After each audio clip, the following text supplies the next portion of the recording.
berjalan dalam lembah gelap,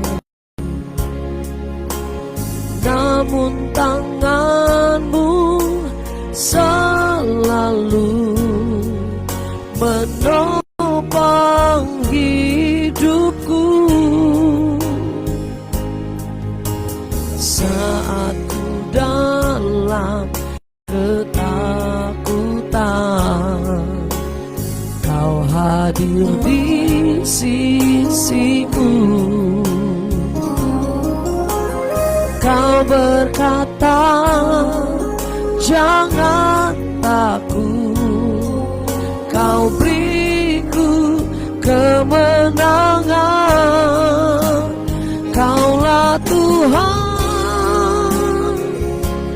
yang berjanji, tak sekali pun Kau ingkari. Kesetiaan-Mu sungguh terbukti di sepanjang hidupku. Untuk selamanya ku kan setia melayani, mengasihi-Mu. Tiada Tuhan seperti-Mu, Yesus. Kau Allahku yang setia.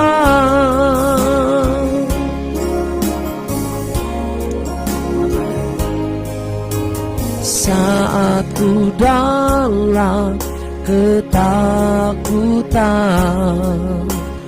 Kau hadir di sisiku. Dan Kau berkata, jangan takut, Kau beriku kemenangan. Kaulah Tuhan yang berjanji, tak sekali pun Kau ingkari. Kesetiaan-Mu sungguh terbukti di sepanjang hidupku. Untuk selamanya ku kan setia melayani, mengasihi-Mu. Tiada Tuhan seperti-Mu, Yesus. Kau Allahku yang setia. Tiada Tuhan seperti-Mu, Yesus. Kau Allahku yang setia. Tiada Tuhan seperti-Mu, Yesus. Kau Allahku yang setia. Engkau setia Tuhan, Engkau luar biasa, Engkau ajaib. Kami bersyukur. Terima kasih Yesus Tuhan, terima kasih buat kasih setia-Mu. Haleluya. Terima kasih Tuhan, pujian ini yang menjadi ungkapan syukur kami bahwa sungguh Engkau Allah yang setia. Sekalipun kami harus lewati lembah kegelapan, kami mungkin harus ada dalam situasi yang tidak menyenangkan. Namun kami percaya lewat pujian ini bahwa tangan Tuhan senantiasa menopang hidup kami. Terima kasih Tuhan Yesus, saat kami dalam ketakutan Engkau hadir. Engkau sendiri yang berkata, jangan takut, jangan takut, karena aku ada bersamamu dan menyertaimu. Terima kasih Tuhan Yesus untuk kekuatan, untuk kasih setia Tuhan yang tidak pernah habis atas hidup kami. Saat ini kami buka hati kami mau merenungkan firman-Mu, berfirman buat kami. Di dalam nama Tuhan Yesus. Haleluya, haleluya, amin, haleluya. Shalom saudara, haleluya. Kembali pagi ini kita ada dalam morning devotion. Saya percaya ketika kita merenungkan firman Tuhan segala-galanya dalam hidup kita. Kita buka Alkitab kita dalam kitab Kejadian pasal yang ke-18. Kejadian pasal 18 ayat 13 dan 14. Demikianlah firman Tuhan. Lalu berfirmanlah Tuhan kepada Abraham, mengapakah Sarah tertawa dan berkata, sungguhkah aku akan melahirkan anak sedangkan aku telah tua? Adakah sesuatu apapun yang mustahil untuk Tuhan? Pada waktu yang telah ditetapkan itu, tahun depan aku akan kembali mendapatkan engkau. Pada waktu itulah Sarah mempunyai seorang anak laki-laki. Saudara yang kasih Tuhan, kisah ini atau pasal ini menceritakan tentang perjumpaan Tuhan dengan Abraham, perjumpaan Tuhan dan menyatakan janjinya kembali kepada Abraham, mengulangnya kembali. Ini bukan yang pertama, yang kedua dan yang ketiga kali janjinya dinyatakan, tetapi lebih dari 3 kali Tuhan berkata, kamu akan menjadi bapa dari sebuah bangsa yang besar. Engkau akan memiliki keturunan yang jumlahnya seperti pasir di lautan atau pasir di pantai, dan juga seperti bintang di langit. Jumlahnya banyak yang tidak terhitung. Artinya keturunanmu akan sangat besar. Tapi waktu dia menerima janji Tuhan, dia mengimani, dia percaya. Walaupun dia harus menanti 1 tahun, 2 tahun, 3 tahun, 5 tahun, 10 tahun, sampai 20 tahun dia menanti, janji itu belum dinyatakan. Saudara dikasih Tuhan, bahwa hari-hari atau hidup kita setiap hari adalah sangat berhubungan erat dengan yang namanya penantian. Setiap orang dalam hidup ini ada dalam penantian, dalam segala hal. Mau anak kecil, mau anak besar, mau orang tua, ya kan? Orang yang sekolah menanti cepat lulus. Orang yang mahasiswa menanti ingin cepat jadi sarjana. Orang yang jomblo menanti kapan bisa punya pacar dan akhirnya menikah. Orang yang sudah menikah menanti kapan saya punya anak. Orang yang sudah punya anak menanti anak-anaknya besar, dan begitu seterusnya. Sampai kita juga harus sadar bahwa kita juga menanti waktunya kita kembali pulang ke rumah Bapa di surga. Saudara dikasih Tuhan, bahwa hidup dalam penantian itu adalah hidup yang dialami oleh setiap kita. Kadang-kadang satu penantian yang kita inginkan, kita harapkan terjadi, kadang-kadang bisa membuat kita lebih bahagia atau sukacita karena kita mendapatkan penantian. Orang yang tidak punya rumah menanti, ingin sekali punya rumah. Dia harus menanti waktunya tepat, harus menunggu saat-saat itu tiba. Dan kalau Tuhan nyatakan atau Tuhan berikan, orang yang menanti itu biasanya hidupnya akan lebih bahagia. Orang yang menanti dia lulus, dia seorang siswa, dia seorang pelajar, waktu dia lulus dia sangat senang. Mahasiswa waktu jadi sarjana sangat senang. Jomblo waktu dapat pacar dan akhirnya bisa menikah sangat senang. Very very happy. Dan apa yang terjadi bahwa setiap penantian itu membuat seseorang lebih bahagia. Abraham dan Sarah juga ada dalam masa-masa penantian. Tidak sedikit waktunya, tidak sebentar waktunya, tetapi more than 20 years mereka menanti apa yang mereka harapkan.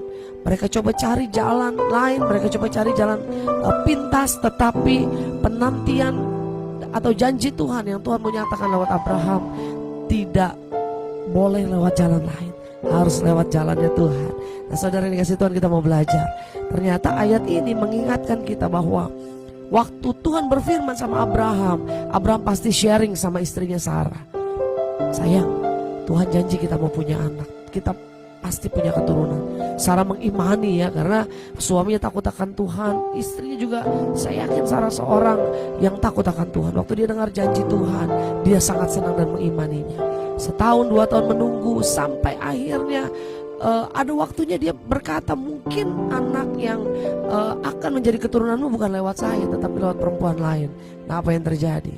Dia akhirnya mengambil cara yang lain, jalannya sendiri.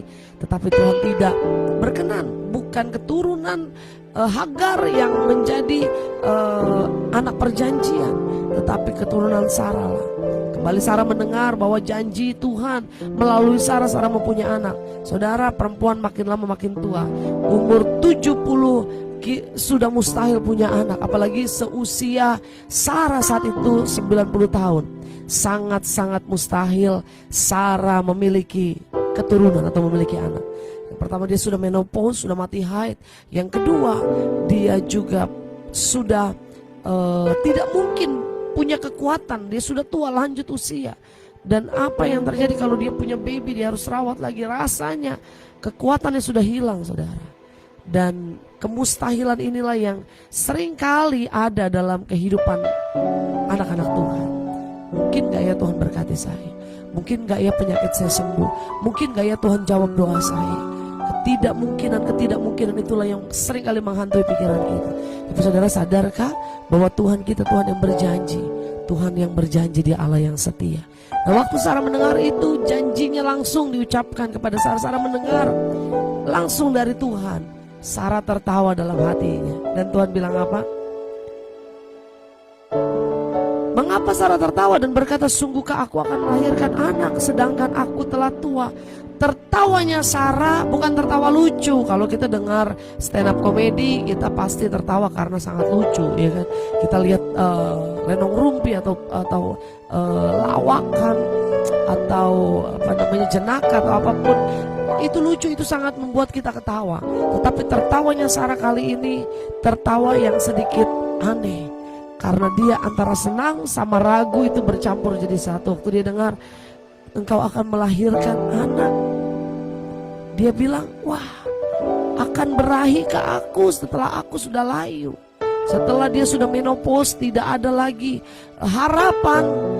Kalau dibawa ke rumah sakit manapun saat itu, dibawa ke dokter bagian manapun saat itu, dokter akan mengatakan hal yang sama, impossible.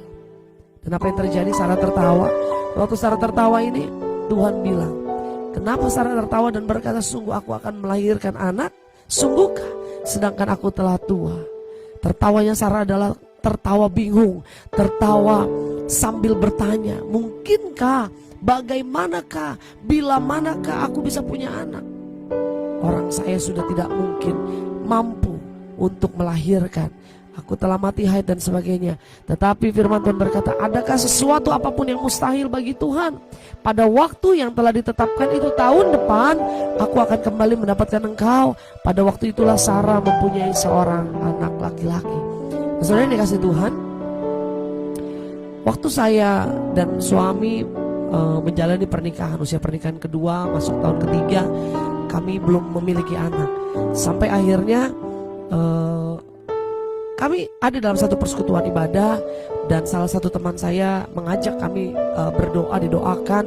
Akhirnya apa yang terjadi? Waktu kita minta doakan oleh salah satu hamba Tuhan yang hadir pada saat itu, kita minta, Pak tolong doakan kami rindu memiliki anak.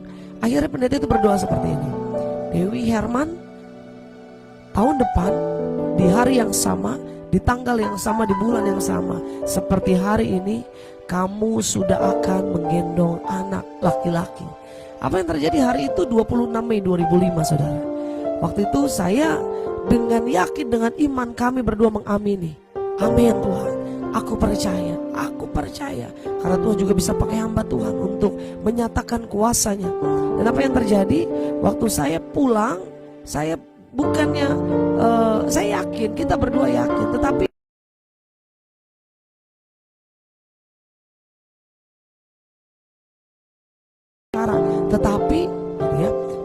apakah mungkin? Tetapi ada banyak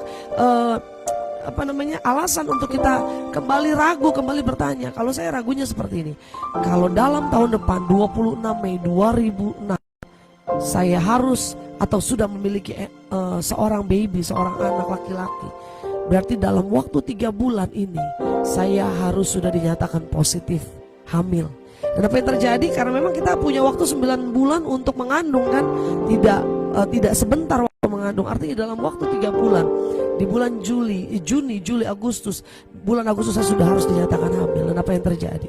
Bulan Mei, masuk bulan Juni, saya masih datang bulan, saudara. Masuk bulan Juli, sedikit telat. Namun apa yang terjadi waktu telat, datang bulan beberapa hari atau satu lebih, saya mulai yakin bahwa janji Tuhan digenapi. Akhirnya saya tes pack, suami kami periksa, dan betul dinyatakan saya hamil. 26 Mei 2006 saya betul-betul sudah menggendong baby. Tanggal 14 Februari 2006 anak saya yang pertama, anak kami yang pertama Selo lahir. Itu anak mujizat yang Tuhan janjikan melalui hambanya. Dan seperti inilah juga Tuhan janjikan kepada Abraham dan Sarah, bahwa tahun depan di hari yang sama, pada waktu yang telah ditetapkan itu tahun depan, aku akan kembali mendapatkan engkau. Pada waktu itulah Sarah mempunyai seorang anak laki-laki. Dalam menanti janji Tuhan, terkadang ada banyak hal yang membuat kita goyah, membuat kita lemah. Tetapi imani, percayalah bahwa sikap kita harus tepat. Yang pertama, sikap kita harus fokus. Ya kan, kita harus fokus sama janji Tuhan. Janji Tuhan, saya pasti diberkati, saya pasti lihat mujizat, saya pasti disembuhkan, saya pasti mengalami kemenangan. Kita fokus sama janji Tuhan. Jangan fokus sama masalah, jangan fokus sama penyakit, jangan fokus sama persoalan, tapi fokuslah pada janji Tuhan. Artinya setiap hari yang kita renungkan adalah firman Tuhan, janji Tuhan, supaya kita bisa tetap fokus pada janjinya yang ajaib. Yang kedua, kita harus optimis. Kita harus dengan yakin bahwa janjinya pasti digenapi. Kita harus yakin bahwa Tuhan tidak pernah mengecewakan. Kita harus optimis bahwa satu hari nanti saya yakin Tuhan nyatakan mujizat di dalam hidup saya. Saya keluar sebagai pemenang. Dan saudara dikasih Tuhan, yang ketiga, dalam menantikan janji Tuhan, kita harus punya iman yang teguh kepada Tuhan. Percaya penuh, iman yang teguh sama Tuhan. Jangan ragu, jangan bimbang, jangan ya bagaimana, ya kalau nggak berhasil gimana, kalau saya nggak sembuh gimana, kalau sampai 3 bulan waktu itu saya nggak hamil bagaimana. Jangan ragu, jangan bimbang. Percayalah bahwa Tuhan kita selalu punya waktu yang terbaik. Haleluya. Kita berdoa. Bapak, terima kasih Tuhan, hari ini kami diberkati lewat kebenaran firman-Mu. Terima kasih Bapak, Engkau mengingatkan kami dalam menanti janji Tuhan. Yang pertama, kami harus fokus. Fokus pada janji Tuhan, tidak fokus pada masalah. Fokus pada janji Tuhan, tidak fokus pada sakit penyakit yang kami hadapi hari-hari ini. Fokus pada firman Tuhan, supaya kami dapat berdoa, kami dapat menyembah Tuhan. Tuhan, biarlah kami punya sikap yang optimis. Kami tidak menyerah, kami terus maju bangkit, karena Tuhan selalu menyediakan yang terbaik bagi anak-anaknya. Dan yang terakhir, biarlah kami memiliki iman yang teguh kepada Tuhan. Kami mau katakan, kami percaya, ku percaya janji-Mu ajaib. Terima kasih Tuhan, berkati setiap anak-anak-Mu sepanjang hari ini, dalam pekerjaan, usaha, rumah tangga, keluarga. Diberkati Tuhan. Sepanjang hari ini kami lihat penyertaan Tuhan nyata atas kehidupan anak-anak-Mu. Kami berdoa, yang sakit Tuhan jamah sembuhkan, yang lemah dikuatkan, yang susah dihiburkan, yang sedang ada masalah keluarga, masalah rumah tangga, di dalam nama Yesus pemulihan terjadi. Kami percaya hari ini hari sukacita, berkat, mujizat tersedia bagi kami. Di dalam nama Tuhan Yesus kami berdoa. Haleluya, haleluya, amin. Selamat berjalan dalam berkat Tuhan sepanjang hari ini. Tetap percaya, iman di janji Tuhan pasti digenapi. Tuhan Yesus memberkati.